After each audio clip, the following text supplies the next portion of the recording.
Ladies and gentlemen, welcome to the announced stream for Total War 3 Kingdoms: A World Betrayed. I almost said that right, but I caught myself at the last minute. We're here today to talk about A World Betrayed, the next chapter pack for Total War 3 Kingdoms. My name is Blondie. I am a content producer. Yes, content producer. I forgot my own title. I'm a content producer. Hang on. Wait a moment. I forgot something. Sorry, Jacob. That's all right. Introduce yourself. All right. Hello, my name is Jacob Holm. I'm a game designer here at Creative Assembly, and I'm one of the main designers behind the DLC A World Betrayed. Yeah, I messed up. Sorry. Yeah. So, fantastic. Yes. So I saw some people talking in chat before the stream. It's like, oh, they're not going to show anything off. That was last time. Look, this is not last time. We're going to talk about everything today. Well, maybe not as much as you expect, but we're going to talk about the entire... today we're going to talk about the entire DLC. We're going to talk about everything that's coming for free in the patch alongside it. We're going to talk about the free DLC. There's a lot to go through today, and hopefully you guys will enjoy everything we have on offer. So, let's just jump right into it, right? Yeah. A World Betrayed starts in 194. The new start date here. Original start date was 190, Rise of the Warlords. 182 came with Mandate of Heaven. We are now in A World Betrayed 194. Now, Jacob, why is it called A World Betrayed? Well, one of the main reasons for the name is that between 190 and 194, and also around that period, a lot of crucial betrays happens that really escalate the entirety of the Civil War. Like Dong Zhuo's betrayal of the Emperor, like Sun Jian's, also Li Bao's betrayal of Sun Jian, which leads to his death, what we see in the trailer, but also like Lubu and his numerous betrayals that happens in 192, 194, and 196. But Continue talking. Yeah, but also one of the reasons for why we call it A World Betrayed is also because it tells a lot about the state of the Civil War at this point in time. And like the title itself is of course lifted from the Cao Cao's famous quote, "I would rather betray the world than have the world betrayed me," which can be understood very egotistically as being, I would rather betray the collective or like the collective good than have the collective good betray me. And like around 190, where like just after the flames of the first coalition had just burned out, a lot of the warlords were using the chaos to just grab more power, but quite a lot of them were still planning for the Han to be restored, and them being just having a major imperial role after the Civil War had happened. But in 194, that has almost been entirely forgotten. Most of the major lords are content with leaving the emperor with his new captor Li Ju, and just go around and secure peace for the realm and paying lip service to the emperor. They're content with betraying the world as long as they can go out and secure more power for themselves. Fantastic.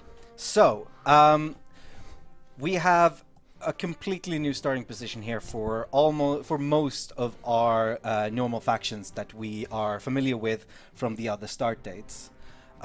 So, Ma Teng still hanging out in the west, still protector of the west. His area is a little bit different, but still pretty much the same. Yeah. I'm gonna. Yeah, it's he like most of the factions start up with more territory, and he and it's down on 194. He's just been beaten by Li Ju, and his alliance with Han Sui are breaking down, and he is at the start of the game you have to just run from Li Ju, who's just coming after you. Yeah. Then of course we a big part of the this update is going to be the bandits. We'll talk more about bandits later when we get to the free part of the of this stream. Zhang Yan still hanging out in his Black Mountains here. He is opposite of Yuan Shao here, but Zheng Yang has moved to the east. Now, what's she doing here? What's happened in the last 4 years? Yeah, so after Lubu betrays Dong Zhuo in 192, he and the subsequent fall of the new Han Empire, or just Han government to Li Ju, he escapes from the imperial capital, and he goes to a lot of the like major warlords, including Yuan Shu and Yuan Shao. And for Yuan Shao, he helps him fight off the Haitian bandits and drive them away, and that leaves the bandits in the Haitian areas quite vulnerable. The Black Mountain Bandit escapes back to his homeworld, while Saint Jian manages to escape to the east. So Zheng Yang is hanging out here in between Liu Bei and Lubu. We got Kong Rong and Yuan Shao.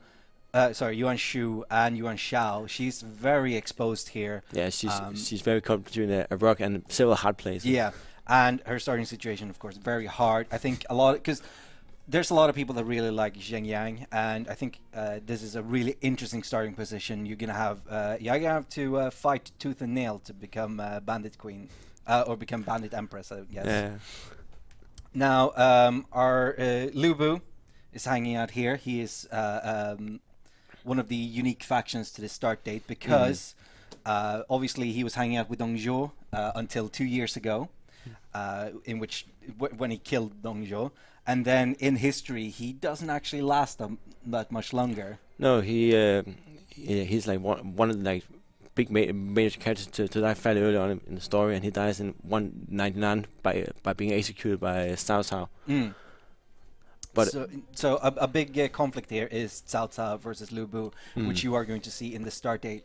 And if you go and look at the trailer, the end of that trailer is actually Cao Cao coming down on Chen, which is under control of Lubu, I believe.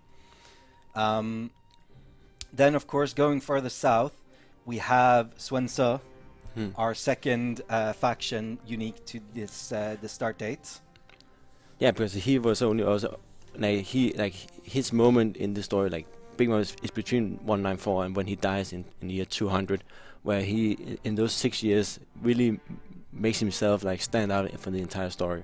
But he unfortunately dies in a unfortunate hunting accident, it's very very that's unfortunate. Yeah. But Sun Ce has a really interesting start because we had a short discussion about this earlier, and you said he's basically a horde faction at the start. Yeah, he has no land. He starts off with no land, but he fairly quickly gains land, and then depending on your choices in the game, you can lose those lands again, or you can just expand onwards. Yeah, and he also starts as a vassal of Yuan Shu. Then we have our free LC faction here in Baihu, starting down in the south, and we'll get into all three of these new factions as things go along. If we go back to 190 for a second, we'll return to 190 after we've talked all about 194, but Baihu is actually available in 190 as well. Otherwise it wouldn't have been a good free LC. Now I saw someone earlier, about 10 minutes ago, actually not 10 minutes, because it's only been 8 minutes since we started, but they were like, oh, the south is looking very empty. It's not. No. Trust me. We don't have playable factions down here, but we filled it out quite a lot. And you'll see that, especially when we go in as Sun Ce or Baihu. So that's 194. Should we jump into Lubu? Yeah, let's do that. So I've prepared saves here so we can take a look at what's happening here. This is Lubu. We are still in the first turn here because it ended up that we could show off everything we wanted to show off in that. So there we go. So here we have Lubu. Turn 1. We are in a very precarious situation. Yes, very precarious. We have this Solomon here in Chen. We have Ying Xuan, and Cao Cao is bearing down on us. Now, Lubu is an amazing warrior, and really that's all he cares about. He just want to fight. Yeah, that's very true. He's all about fighting, but mostly just fighting with him, especially not so many other generals, just him in the fight. No, he wants the personal fight. He doesn't want to wage war. He literally just want to fight. Yeah, and that reflects in his mechanics. And Lubu's campaign is very mechanics focused, and I'll explain why I point that out when we get to Sun Ce. But so one of his mechanics is chaotic rule, because administration is a tedious task fit only for eunuchs and weaklings. Exactly. Yes, so Lubu gets increased corruption all across his faction and increased construction cost and reduced administrators. Yeah, it makes him very hard to build tall. You really just have to focus on just continually conquering, like conquering the stuff that other people produce for you, unknowingly, of course. And conquering is going to be something you're doing. Lubu starts at rank 9, which is fantastic. I have a very weird army composition here because I literally just set this up so I could show things off. I don't think you should have 2 strategists in your armies, but you know, whatever floats your boat. I mean, it could be useful for some of the things we're going to talk about later with the titles, but sure. we won't be saying anything more. Yeah. So another of Lubu's sort of fightiness. To bring in a word from Warhammer, his fightiness is that he has a mechanic in the post-battle called maintain momentum. What is maintain momentum? So, like most other factions, like whenever they are after a fight, they have free choice between if they just want to ransom, get the military supplies, or just replenish some of the units. Lubu has that unique option where he can replenish a lot more units, but he also instantly gets back all of his movement points. So if you want to crush China in the fastest way possible, you're just going to go from battle to battle to battle. Yeah, so if you have the option, you can ping pong and move really far, defeating a bunch of armies, which will gain you a lot of momentum, which is a pooled resource unique to Lubu. Yeah. So or Lubu's faction, I guess. Lubu gains things from winning battles. I won't show off exactly what, because we have 2 weeks to talk about everything. We have to pad this out somehow. Yeah. But momentum is a pooled resource that you can use in various ways. We're going to talk about 2 of them. And the first one is in the court. Yeah. So say that you have a general that you really need, but he doesn't like you. It's just all bad. It happens. What if we just inspired loyalty? We spend 1 momentum, we gain 35 satisfaction for 10 turns, and our relationship deepens between Lubu and Shengon. It's a nice way to maintain peace internally, which will become increasingly more difficult for Lubu as his campaign progresses onwards. Yeah. I see Nymph137 points out there that he didn't marry Diao Chan, which he never did. No, he never did. She was just his concubine, I guess. A lover. He actually had an actual wife who he had children with, which we actually have in the game, but we decided to keep her around Diao Chan. Yeah. So we have Lady Yen and his daughter Luigi. Right. So what is something else I could use momentum for, other than inspire loyalty in my generals? Well, there are quite a lot of things you can do use it for. One of the very fun things to do with it is that if you have a lot of it, you can go to any settlement that you are having a war with, and it can be a minor or big one, and just instantly annihilate from the enemy, because they you've been winning a streak of battles, and they see you coming out, marching outside, and they just open up the gates. We surrender to you. Yeah. Now there are, I think, 5 different ways to use momentum. Those are only 2 of them. You'll learn more about those in the coming 2 weeks. But yeah, no, momentum and maintain momentum are really fun. And I was playing around with Lubu, and I was fighting battles left and right, and I was winning every battle. And then for the first time, I got the pop-up, hey, you should increase the difficulty. And I was like, yes, but no, I will not, because it's a bit it's very it's easy early on. Yeah. But in the mid to late game, everybody starts to attack you and start to gang up on you. And there's a reason for that. Lubu has another pooled resource called personal victories. Personal victories we're not going to show off the tooltip because we don't want to. We want to tease you. Yeah. Personal victories gives you various bonuses and penalties for winning battles and killing enemy generals. Yeah, it's just for defeating, like, and same with momentum is that they both work similar by for every enemy general that you defeat in a battle, you gain 1 momentum point, but at the same time you also increases the amount of personal victories that Lubu has gained, which increases the how much money he's getting after a battle, but it also starts to increase how much the other factions dislike you, because they're going to fear you more, but also internally your own court members begin to have they begin to fear you and suspect you, and they start to dislike you even more and more. And this is a thing throughout his entire campaign, but it also increases his prestige. Yes. So you can fairly, if you just win battle after battle very quickly, you can trigger the end game very quickly. Oh yeah, I actually got to the end game for the first time as Lubu because I just kept winning battles over and over again. And all of this is very much core to Lubu's personality. He just wants to fight, and people respect him as a great fighter. Yeah, mightiest warrior underneath heaven. Yeah, and then that's all there is to his personality, really. So you can, you don't have to become a very wide emperor as long as you can kill other people. Exactly. Which goes perfectly into our next mechanic for Lubu, which is the greatest warriors. So the Greatest Warriors is a mechanic which entices you to fight everyone in China. Yeah. And I don't just mean like all the other factions. I mean like literally fight everyone. Yeah. See a guy, gonna fight.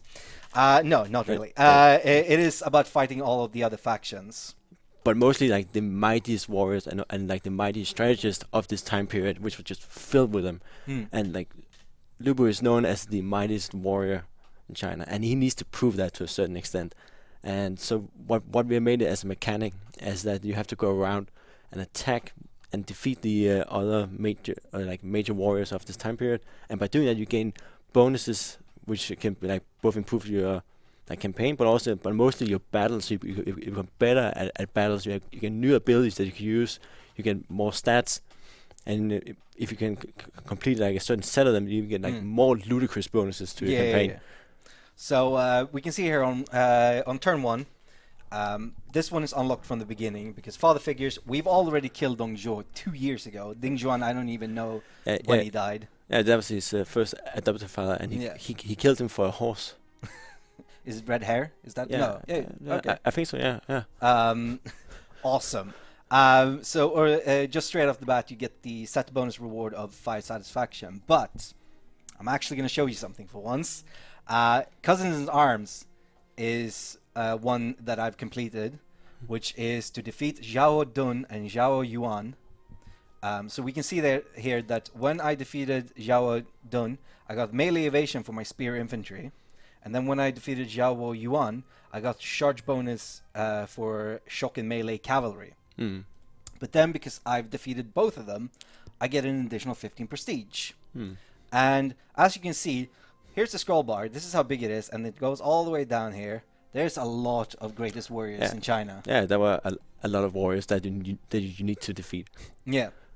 So there's going to be a lot of that, and I think it's a really interesting faction to play because very fun because you get to go around as this one army Terminator or Hitman, and because you we cannot show this, but there's a zoom button, so you can actually find where the different generals are and just go straight by to them, just declare war on that faction, just to win a battle with them. It's very fun thing to do. And I think Lubu's campaign will also appeal to a lot of people who maybe like me don't play well with others, and this thing about military alliances and confederating, it's just easier to kill people, which makes me sound like a terrible person, but in video games it's all right. Yeah, it is. I hope the media isn't watching this. Right.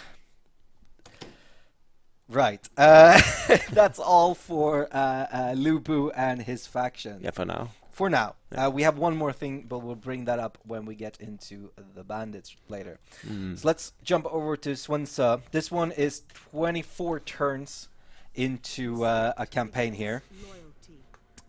So things have changed quite significantly since turn 1, and you were actually a little bit surprised at the state of things I had left it in, because I intentionally haven't completed a lot of things because I wanted to be a surprise for you when you play, and I'm talking to you, the audience here, not you. You've already played it. Yeah, I'm the main designer behind the Sun Tzu's campaign. Yeah, so maybe you would already know about it. So, Sun Tzu, the Little Conqueror.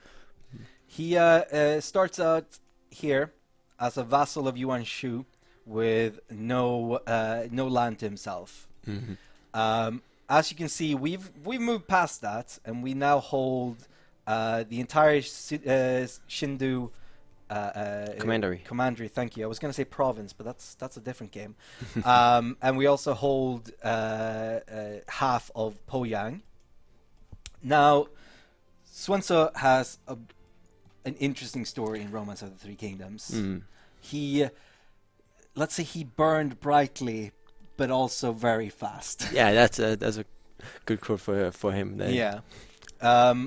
And actually, his campaign is very interesting because where Lubu is much more mechanics driven, it's about fighting, becoming the greatest in China.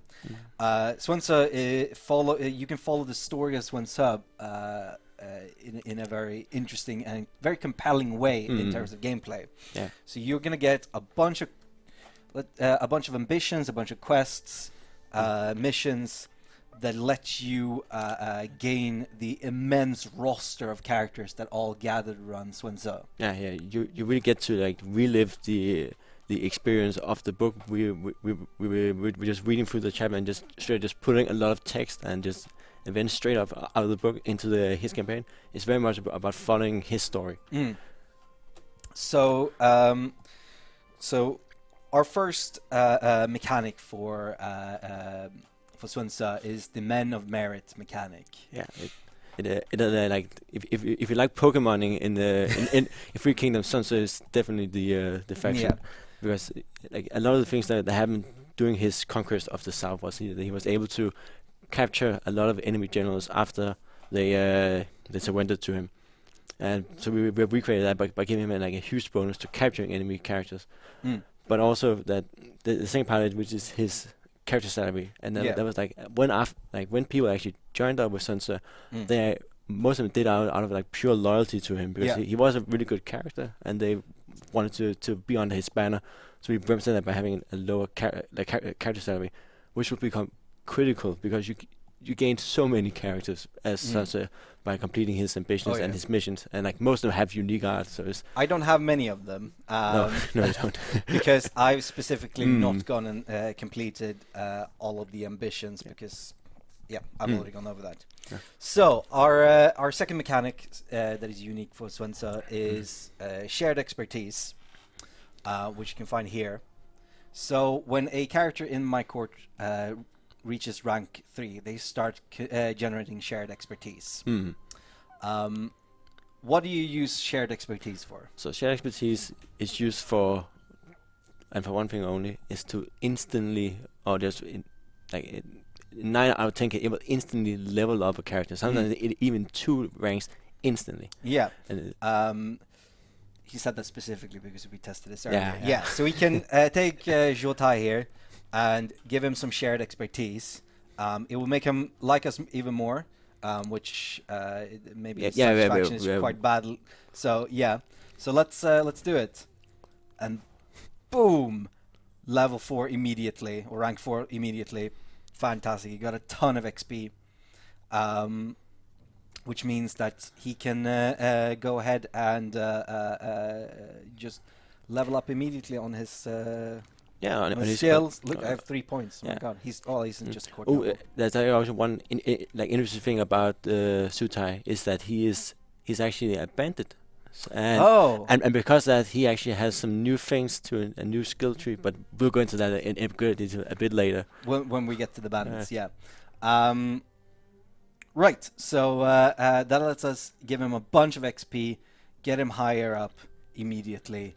And as you get more and more characters in your court at rank 3 or higher, you're gonna be getting more expertise, more shared expertise, so you can level up characters and immediately. Yeah. I see people pointing out that Jotai has a unique arts. Oh yeah, he has. We have a lot of unique arts. Yeah, I think 16 Yeah. unique character arts, and a lot a lot of them specifically for Sunset, but also the characters in the south. Mm. Like the guys that he's fighting are like Liu. Yeah, I'm sorry. Oh, you killed him. Oh. I've killed Liu, who usually starts around here. Mm. Did Taishishi have a unique art before? Yeah, he had. Damn it. But the good thing is you will be able to get him into your faction as Sansa. Ah, well, not if he's. I may have executed him. Oh God. I wanted whatever ancillaries he had. Right. So there's a lot of new art coming with the patch and the DLC. Right. So I think the most interesting part of Swansea is his reckless luck. Yeah, I was thinking about Sansa. He was known as being incredibly brave. He was a brilliant general, but he was incredibly brave. Even the historical notes have no doubt that he was famous for riding with the vanguard into enemy units, and this reckless behavior was the key cornerstone of what enabled him to just so lightning fast conquer the south, but also was the thing that became his undoing, because doing a hunting hunting trip. Hunting trip. Sorry. Yeah, he rode ahead of his bodyguards to catch some prey and fell into an ambush where, like his father, he got killed by an arrow that got stuck in his chin. Oh no! Oh, that's terrible. Yeah. So as we said, he burns very bright and very fast, and reckless luck is gives you a bunch of bonuses. But it will also start ticking down. Yeah. And when you hit 0, you're out of luck. Yeah. And when you're out of luck, Sansa dies. Which means that you have potentially a limited amount of time with Swansea. Now there are ways to get more reckless luck and to possibly even negate the end of Swansea. Yeah. So it's called Legacy of Wu. And that was one of the corner things of Sansa, is that after his father died, he's the oldest son, so he inherits the responsibility of carrying on the Sun family's legacy, but also his father's legacy. And we have tried to represent that with the Legacy of Wu, where he wants to make a name for himself, but also a name for his family. So much like Lubu, there are a ton of ambitions here in the Legacy of Wu to accomplish, and as you can see here, a bunch of them gives reckless luck per turn, so that you can eventually just stop the decay of reckless luck immediately. So you can see here that we've done secure the mountains, which means we've taken Sindhu, all of the Sindhu commandery, or the Sindhu region, which gave us public order and reckless luck per turn, and taking each of them gave us reckless luck in the short turn. Yeah, for one turn. So if you were running low on luck, you can just go out and complete one objective, and that usually buys you one more turn before you face your doom. Yeah. So basically, you want to try and get the Legacy of Wu done as fast as possible, so you don't die. But it also allows you for a longer period of your campaign to actually have those insane bonuses of the campaign. I think at the start of the game he gets 40% movement speed. Yeah. And it actually allows him in a lot of instances to move further than he's able to see, which I think is a quite good metaphor for how he was as a character. Yeah. Right. So that does it for what we're talking about of the paid content. What we're not showing off here is a bunch of the unique art, which some of them are unique to the 194 start dates and so on, because but quite a lot of it are actually just free for all campaigns all around.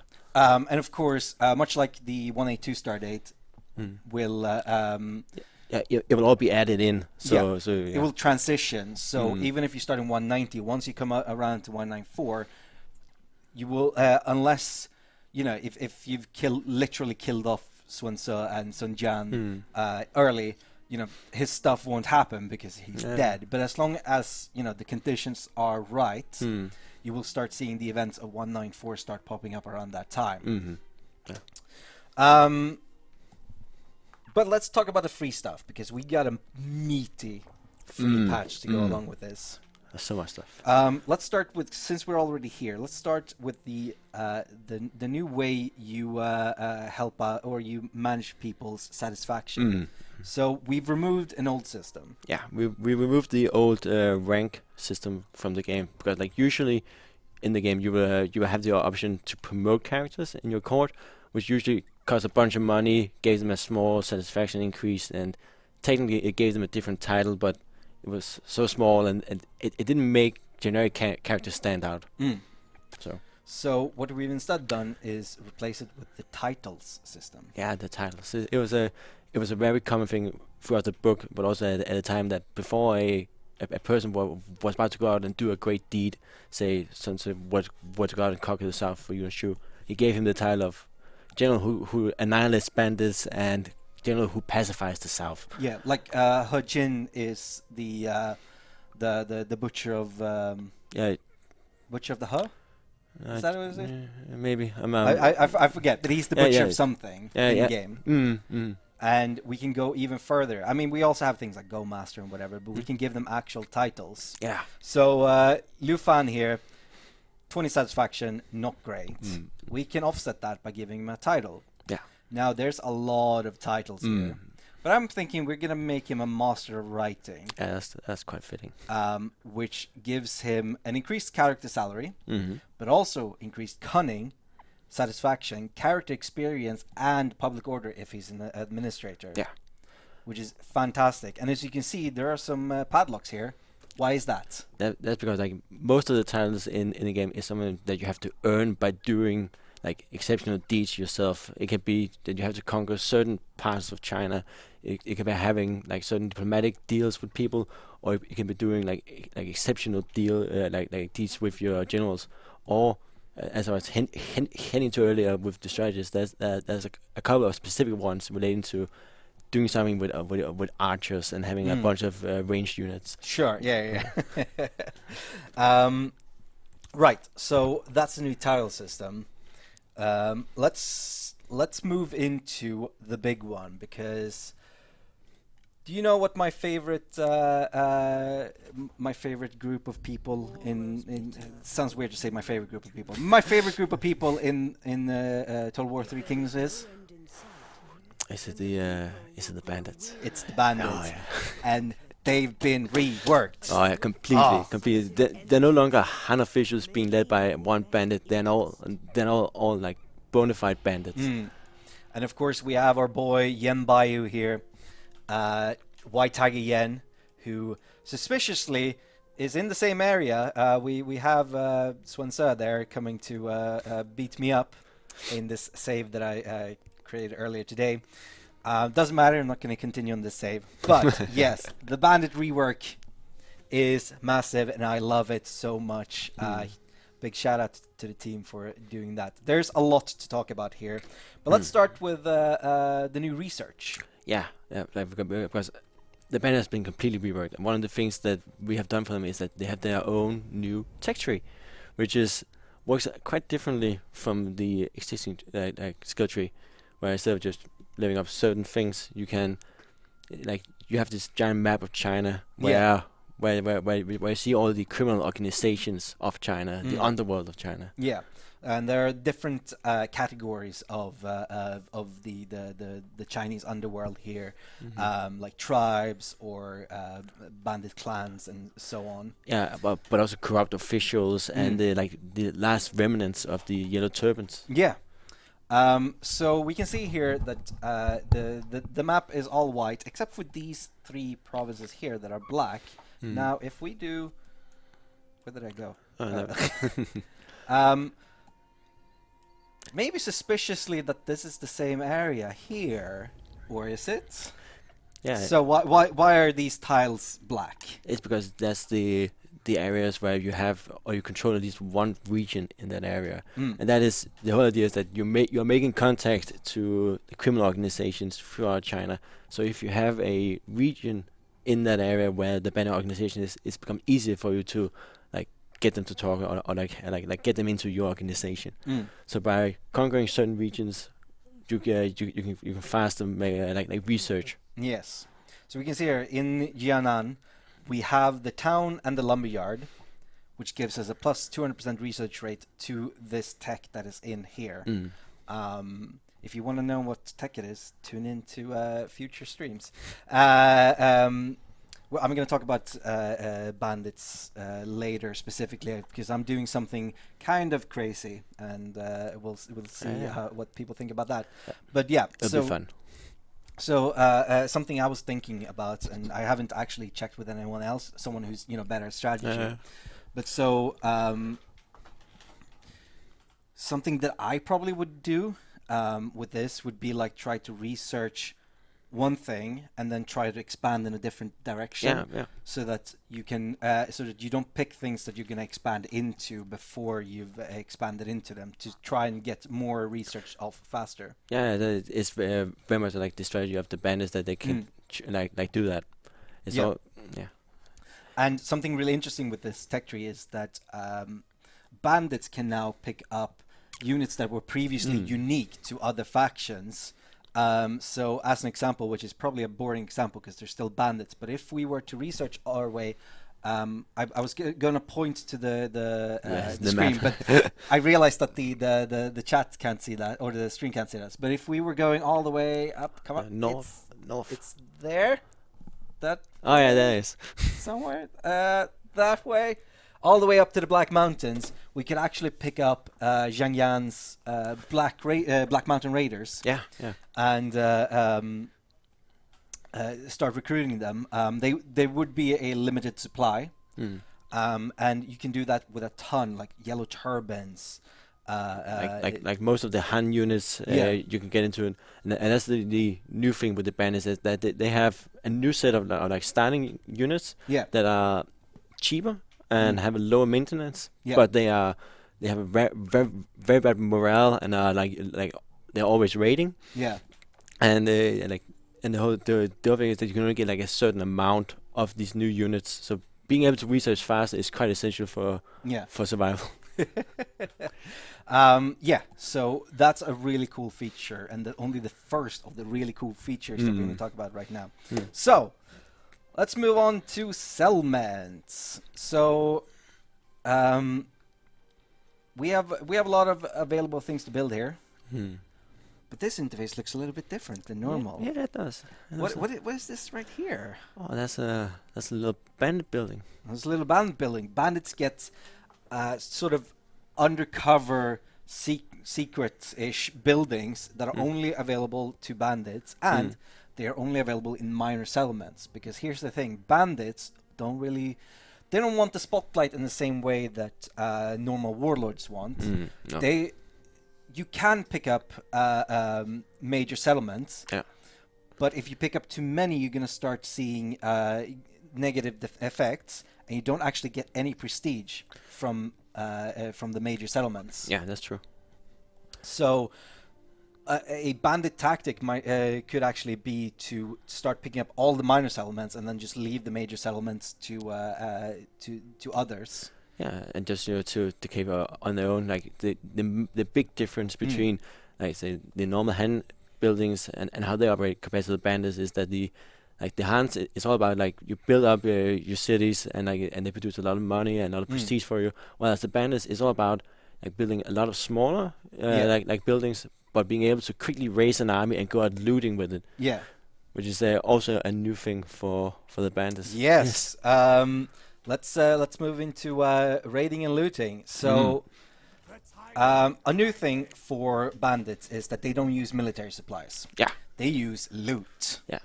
So we can see here that loot gives us our current level of loot gives us prestige, but also reduced campaign movement range. Yeah, because you have too much loot on you. So your soldiers are quite satisfied. They have been out plundering, and now they just want to relax because they have the money. So, and you can see that I gained very, very little loot from just standing around in my own territory here.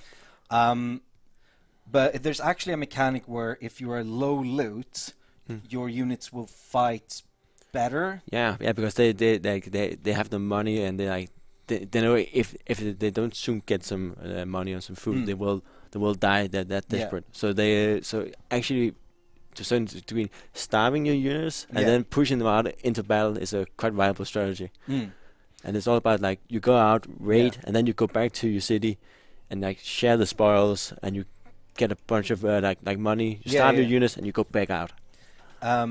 Mike, I've never seen this lighting condition before. This is beautiful. Yeah, sorry, I got sidetracked by light. Cool. So, loot is more than just military supplies like others. You can spend loot. So, bandits have a new stance called sharing the spoils. It disables battles, but gives us a bunch of bonuses. So we could enable it here and see we would lose a ton of loot, but we would gain extra income from banditry, which is a new form of income unique to bandits. An additional, and also food, which also has, there's now banditry food, which is different from normal food. Yeah, is that the bandits weren't like centralized and organized, so they were usually just taking other food to survive. So that's why we included that in the game. That because their own food production buildings are terrible, absolutely terrible. So what you can end up doing is basically plan for a deficit in food, and then you have your armies just come in, share spoils, you get a bunch of food, and then move on.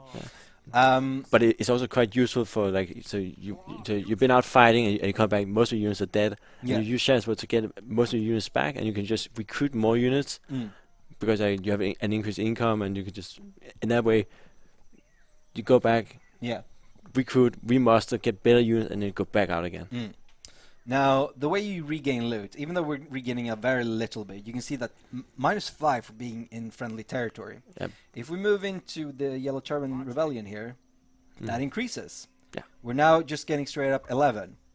Or we can start raiding, and that will get us a ton. So it reduces a bunch of stuff, and it will start affecting public order in this in Jianan. For the enemy. The bandits make for terrible neighbors. So I think it's only because they're Yellow Turbans that they are so happy, because they don't care about material goods. But the Han factions, they suffer quite heavily from it. So what you really want to do is keep major settlements around, so that you can go in, raid, and then come back and share the spoils with your people. Also, like sacking and looting will give you an increased amount of loot. So actually, like attacking them is quite good. So that's raiding and loot. So we have our boy Baihu here, who he has a beautiful pair of swords that he starts with. He is the White Tiger, and the bandit leader of the South. Now, what was he like in the story of the Three Kingdoms? He was known as he was a very charismatic bandit who had great influence among the locals, the Shan Yu people, the bandits, but also the Han officials themselves. And after Li Ju tries to mount a defense against Sun Ce, and he gets thoroughly defeated, Baihu like steps out and becomes like the head of of a very loose coalition against Sun Ce. And his faction mechanic is all about like building a coalition against the enemies. So his faction mechanic is called the White Tiger Confederation, which gets you a bunch of bonuses, mostly to research, but also some recruitment cost, based on how many people are in your faction. So you mean coalition? Sorry, in your coalition, not your faction. I started mixing up words in my head there. Yes, so people in your coalition will increase your White Tiger level, your White Tiger Confederation level, which gives you even more bonuses and makes you a very strong opponent of Sun Tzu, who Yeah, is it like standing right on your doorstep? yeah, I'm not doing great in this game, but whatever.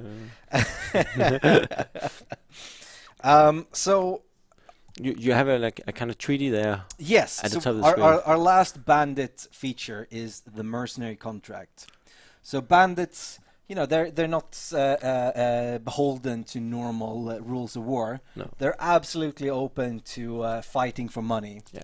So you can, if you are not playing as a bandit, you can offer a mercenary contract to bandit factions. Yeah, but only if they are if they're being controlled by a player. It's a player focused only treaty. So okay. so as a bandit, you can offer your services to other factions, and it is quite useful because like personally when I've been playing many of the bandit faction, usually after the first few fights, I can go in any direction. But in any direction I go, somebody will backstab me. Yeah. So by going out and offering your service to somebody, hey, I will attack your enemy. And by doing that, you get a bunch of money, and you get like a temporary ally for about 20 turns as you go out and fight their wars. Yeah. Which it's a very good way for expanding while being protected as a bandit. Absolutely. Now the way mercenary contracts work is that you get you can either offer yourself as a mercenary, or the AI can actually ask you to become a mercenary. You have a pulled resource during your mercenary contract. It will last for a number of turns, and you have a pulled resource called Fame and Fortune. Now, if you have, at the end of your mercenary contract, if you have high Fame and Fortune, you will get extra bonuses from that. But if you hit 0, what happens? Yeah, if you ever hit 0 with the mercenary contract, it instantly breaks, which gives you a bunch of treachery. It just a penalty for breaking a contract, but you get an additional failed contract incident, which I think gives you -15 diplomacy for 10 turns. So you really don't want to fail your contracts. Now, the way you gain more fame and fortune. That's it. I was going to say fame and glory. I was like, those are the same things.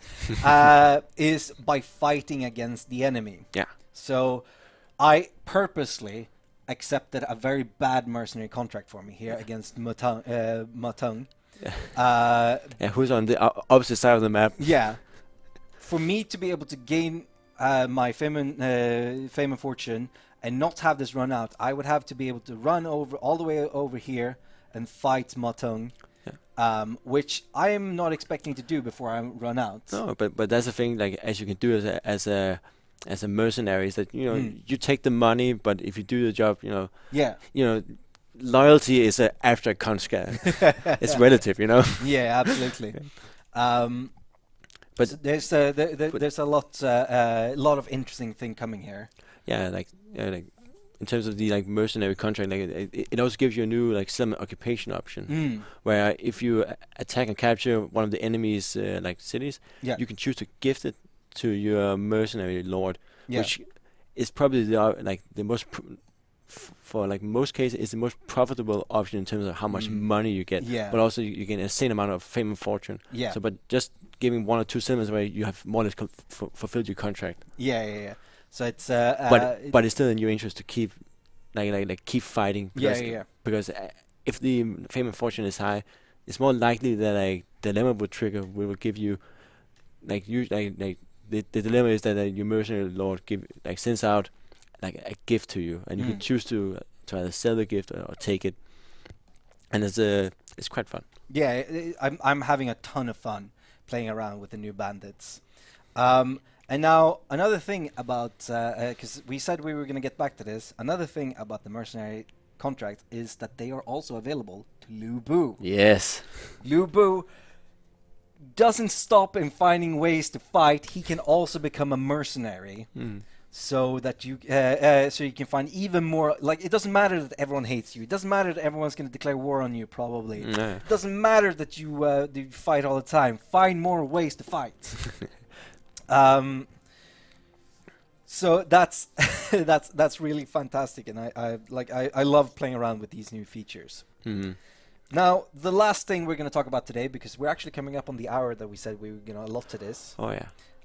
We've been talking a lot more than I was expecting to. Yeah. It's been fun. I'm having fun though. Yeah. This is your first time you've ever been on a stream. I mean, I've barely used like speak like TeamSpeak in so yeah, I really enjoyed myself. That's great. Hopefully we can get you back in the future. Yeah. So there has also been updates to the spies. Yes. They're like so you can finally extract your spy from the enemy. There's a long way to feature. Yes. So there is something that we call pre-battle spy extraction, which basically means that if your spy is in a enemy army, you've been able to infiltrate them. Yeah. You can actually, they will like you get the option of either having them like before you go into battle, like have them like retreat and like go back to your character pool, or they can come in as a reinforcing army, attacking the one that you're about to attack yourself. Yeah, like I think that could be really fun in like a multiplayer kind of setting. Yeah. just have a bunch of spies in your court, and now all your armies are rebelling against you. It's fantastic.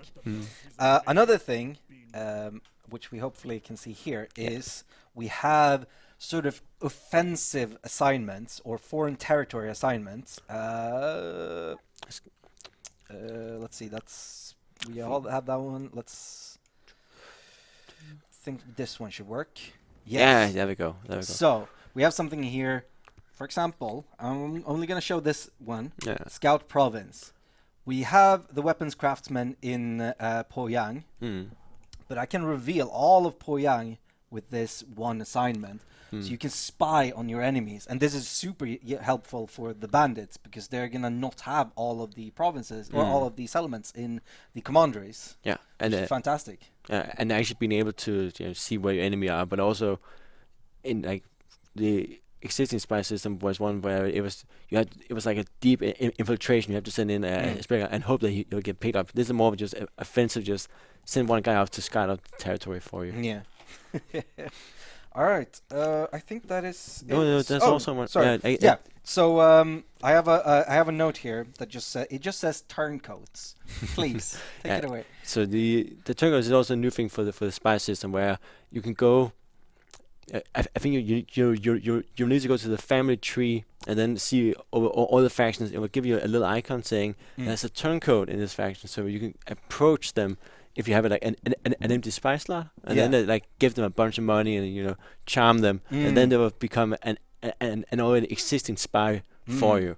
So it allows you to get spies into someone else's court faster and I think cheaper. Yeah, and also a bit more direct. They say instead of having to wait say 10 or 20 turns, you can just do it more or less right away. Fantastic. All right. So that is all we're going to talk about today. We haven't shown off everything because let's talk schedule for the next coming weeks, because obviously when is it coming out? The 19th of March. 19th of March. So very Thank soon. You. So we have a lot of things coming to you to show off the game in the next 2 weeks. So we have the schedule here. These are our personal streams. So you can see here that next Wednesday we will be back and we will play Liu Bei. So we have Liu Bei there with his two of his brothers. I didn't have Shoyun. Yeah. I didn't have his artwork. Also, that's a very filled image. Then you can see that on the Saturday, which is very uncharacteristic for us, that's a Bandit's mega stream. Do you know what we mean with a mega stream? Is that you're gonna show off all the new bandits, right? And play with them? I'm gonna be playing for 8 hours. Jesus. Oh, maybe 7 hours. Because I need. Basically, I'm gonna spend a full work day, but on a Saturday, just sitting here, and we're gonna play bandits for an entire day, and it's just gonna be me and the viewers. They can't see. I was gonna motion to the viewers, but they can't see us. Then the Wednesday after that, we're gonna be checking out Cao Cao, which who of course is the big opposite in Cao Cao versus Lubu. And then on the launch day, we're going to spend 4 hours just playing Lubu, just killing people. It's going to be so much fun. I'm looking forward to it. Yeah. Thank you all for joining me. Thank you, Jacob, for joining us. Yeah, thank you for having me on. Blondie's a workaholic. Shut up. I absolutely am.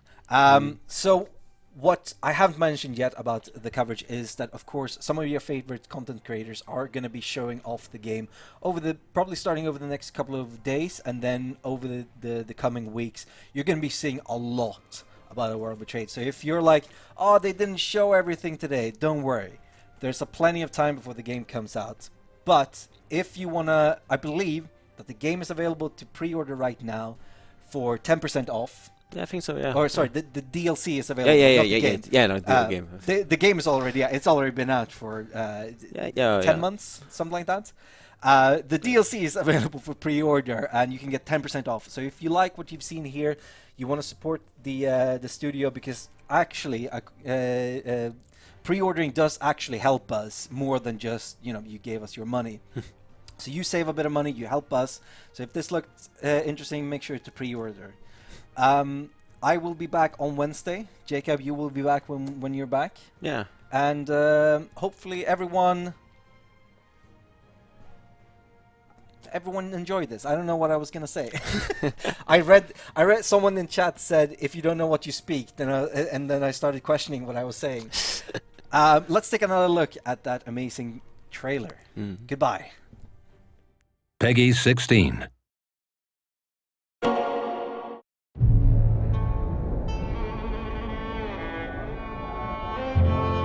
All sons are born in the shadow of their fathers.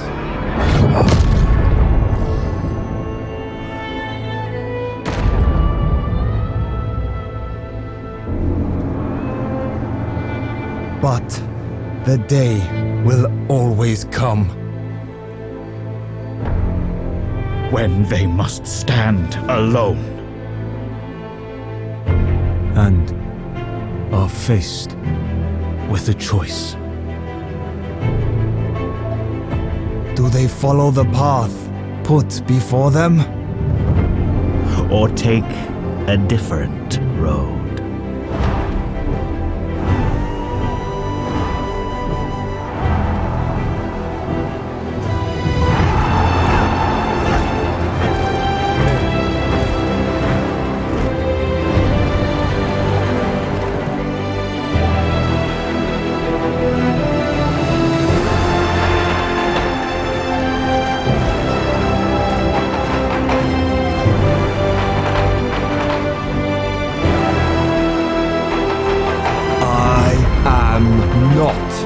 My father. The future is mine to take.